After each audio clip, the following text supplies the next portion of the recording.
Hey, how's it going everyone? My name is Mario. Welcome back to my channel. Today's tutorial, I'm going to show you guys how to blur an image using lens blur. This is the kind of blur that's going to give you bokeh similar to that of a real camera. So, to get started, you import an image into Photoshop. I have this image of Times Square, and I'm in a 1920 by 1080p canvas.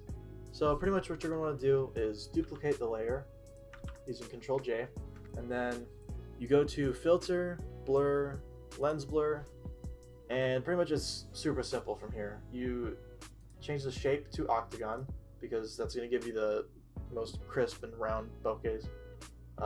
Blade curvature all the way at the top. You put it on more accurate instead of faster. If you have a depth map, what this will do, it's pretty much like a black and white image where the black parts are closer and the white parts are further, so it knows what to blur and what not to blur.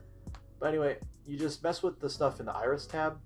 I have my radius on 25, and you can see that if you just adjust it, you'll get more pronounced bokehs. So I'm gonna put it around 30. Specular highlights, this is what's gonna get you this is what's gonna make it kind of look more realistic than it would, because if you have the threshold default is at 255.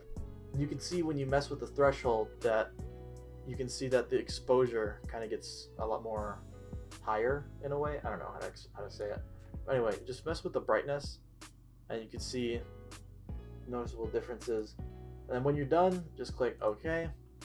And that's pretty much how you do it. I mean, it's really simple. I use this on a couple of my headers. I use it on some posters that I've done.